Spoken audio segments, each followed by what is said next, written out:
हाय दोस्तों, अस्सलाम वालेकुम। आज मैं फिर से एक नई वीडियो के साथ आपकी खिदमत में हाजिर हूं और आज मैं आपसे बात करने वाला हूं कि कुवैत में जेसीबी ऑपरेटर की सैलरी कितनी होती है।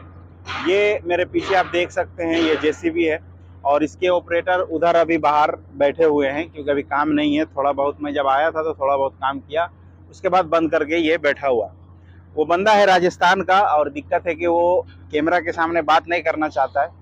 तो मैंने उनसे सारा चीज़ पूछ लिया है कि भाई यहाँ पे जेसीबी ऑपरेटर की सैलरी कितनी होती है। तो उन्होंने बताया दो तरीके से कि देखो भाई, अगर कोई ठेकेदार का जेसीबी चलाता है, यानी ठेकेदार बोले तो यहाँ पे पाकिस्तान के हैं, सिलानी हैं और श्रीलंका के बहुत सारे ऐसे लोग हैं जो खुद ले लिए हैं और ये लोग भाड़ा में लेके चलाते हैं।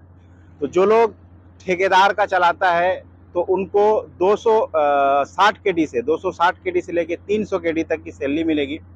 बाकी सारा चीज़ जो है वो खुद ही ड्राइवर का रहेगा, यानी खाना, रहना, इकामा, आना जाना सारा चीज़। हो सकता है आपको आना जाना दे दे, लेकिन इकामा का और खाना, आना जाना, रहना सारा चीज़ आपका खुद का होगा। 8 घंटे की ड्यूटी होती है।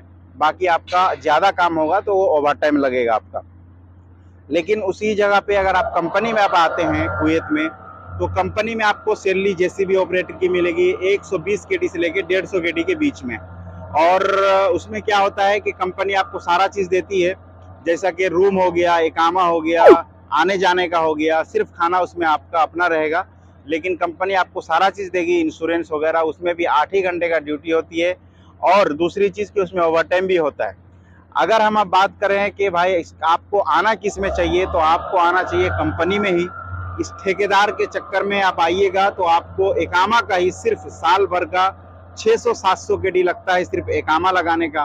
रूम का कम से कम आपका 1 महीने का 25 से 30 केडी लगेगा। खाने का आपका 25 से 30 केडी लगेगा। आने जाने का जो ट्रांसपोर्टेशन होता है उसका कम से कम 25 से 30 केडी लग जाएगा। तो आपका महीना में कम से कम ऐसे ही 150 केडी, 160 केडी खत्म हो जाता है। तो उससे बेहतर कि आप कंपनी में आओ, है ना। अगर आपकी सैलरी स्टार्टिंग में 120 ही केडी लगती है या फिर 130 केडी लगती है, तो उसमें क्या होता है कि आपका ओवर टाइम रहेगा। ऊपर से आपको इकामा का पैसा नहीं देना पड़ेगा, रूम का पैसा नहीं देना पड़ेगा, है ना। और ऊपर से आपको मेडिकल इंश्योरेंस, ये सारा चीज़ आपको मिलेगा, तो उसमें आपका बेनिफिट ज़्यादा होगा, है ना।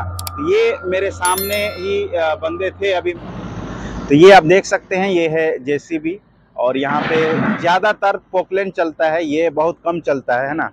तो इसमें अगर आप सोचते हैं कि हम किस में जाऊँ, ठेकेदार के अंदर जाऊँ या फिर कंपनी में जाऊँ, तो सबसे बेस्ट आपके लिए यही रहेगा कि आप कंपनी में पहली बार आइए।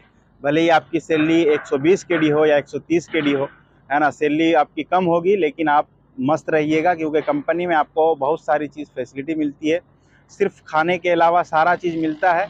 और अगर आप ठेकेदार के अंदर काम करते हैं तो आपको पूरा चीज़ खुद का रहेगा। सिर्फ हो सकता है ठेकेदार आपको ट्रांसपोर्टेशन दे दे, नहीं तो आपको वो भी ना दे, है ना। तो ये मेरा सजेशन यही रहेगा। तो अब पहली बार अगर आप आते हैं तो आप कंपनी में आइए, आपका ज़्यादा बेनिफिट रहेगा। तो चलिए वीडियो को यहीं से ख़त्म करते हैं।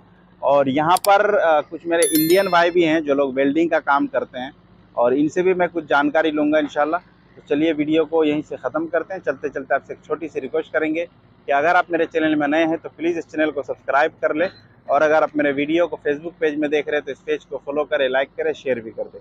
चलिए, थैंक यू, अस्सलाम वालेकुम।